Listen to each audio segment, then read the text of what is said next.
announcing they will settle President Trump's lawsuit over a 60 Minutes interview for $16 million. Well, that interview was with former Vice President Kamala Harris. Now, Trump took issue with CBS News airing two different portions of her response to a question about the Middle East. Well, the lawsuit was filed by the president last October.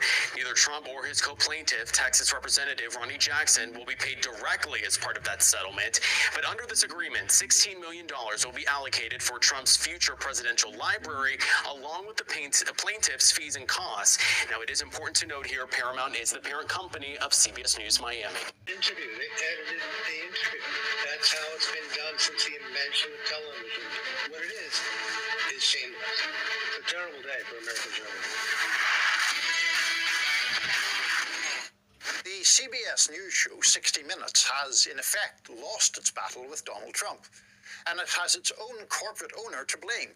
Late on Tuesday night, CBS News owner Paramount announced it had settled the case Trump brought over a Kamala Harris interview broadcast last year. Trump claimed the interview had been deceptively edited.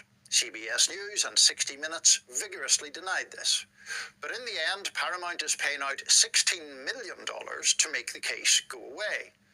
Coincidentally, Paramount is also seeking the approval of Trump's FCC for a merger with Skydance Media. The merger will be worth more than $8 billion if it goes through. To discuss these events, I'm joined by Eric Alterman. For 25 years, Eric was the media columnist at The Nation. He now writes for The Nation, The American Prospect, and The New Republic. He's also the author of 12 books and a distinguished professor of English and journalism at the City University of New York. Eric, let's start with Trump's claims. His version of events is basically 60 Minutes edited this one answer from a long interview to make Kamala Harris look better. This amounted to professional deception, and Trump was therefore entitled to massive damages. What are your thoughts on that? Well, as we all know, Trump is a pathological liar, but this is actually kind of comical. It's one of the most profound examples of I'm rubber and you're glue I've ever seen in my life.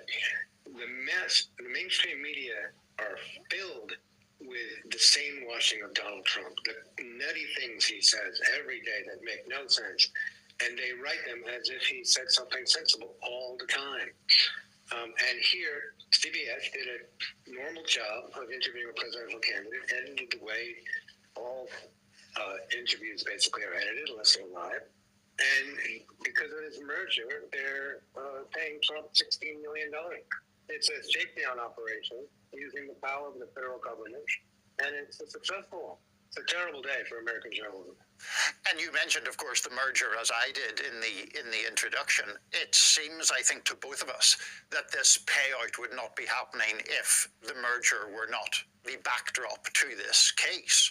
So, I mean, can you even find a lawyer, if you wanted to, that would say that Donald Trump had a case here? It's inconceivable. They did an interview. They edited the interview.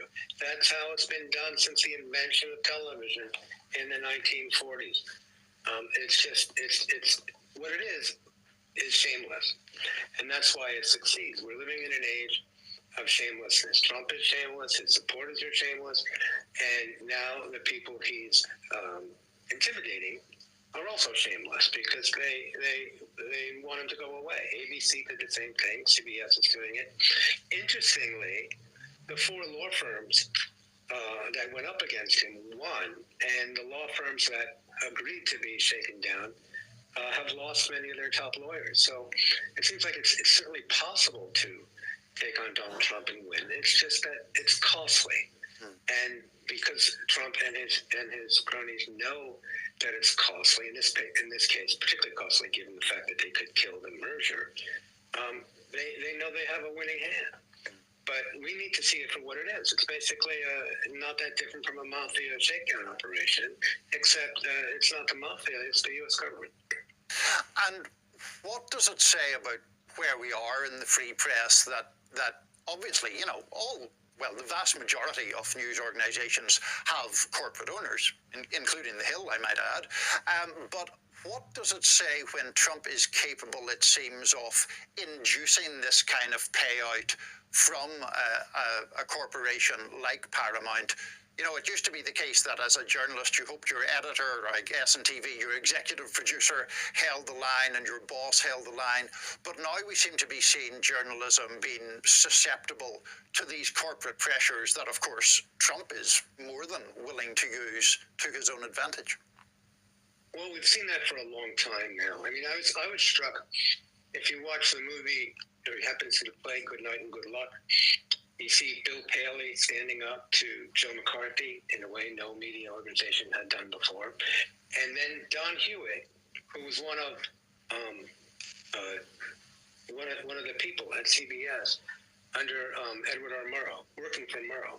At the time they stood up McCarthy, when he was head of 60 Minutes, he wanted to cave to tobacco companies because they had a whistleblower, and they said, "Well, we have an obligation to our shareholders. We can't be tough the way we were in the days of Murrow."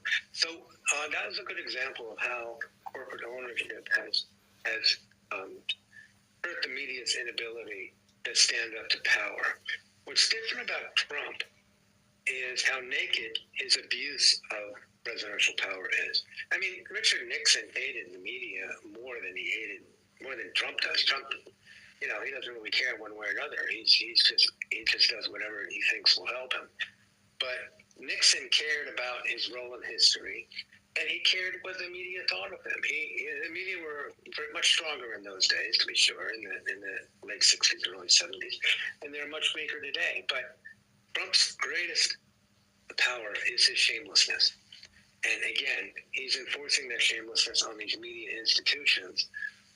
And we're left, the people who consume them, who rely on them, the democracy that depends on them, is left holding the bag. Has it surprised you at all, Eric, how fast Trump has been able to ring these surrenders, not just from Paramount and 60 Minutes in this case, but you mentioned some of those law firms that caved to him. We have seen institutions of higher learning cave to him. Has the speed with which he's done that surprised you at all? You know, everything about Donald Trump has surprised me. I never imagined that. I mean, when you see how vulnerable our Constitution is to this kind of abuse, maybe you shouldn't be surprised. But Donald Trump, I've lived in New York almost my whole life, and you could never get away from Donald Trump. And he always operated on the basis as a kind of mafia don. He would sign contracts and not honor them. He would agree to observe laws, and then he wouldn't follow them. He would take out loans and then not repay them, and dare people to enforce the law, enforce his agreements, enforce contracts. And now he has power of the most powerful government in the world behind him. I tell you the truth, I really don't even like to think about it. It's so worrisome. Like, I can't get through the day if I have to spend too much time thinking about it. I'm glad I don't have your job where I have to think about it every day. I try to think about other things. Well, sorry to keep you dwelling on this then, but at risk of making the mood even bleaker, it doesn't seem like you have a lot of faith in media institutions, or indeed other institutions generally, to stand up to what you see as these. Well, I'm part of it. I'm part of an institution at City University of New York, and I don't think they should go looking for trouble with Donald Trump. He can win. They have very little power. Tell you what I'd like to see. This is my thought. Maybe someone's paying attention.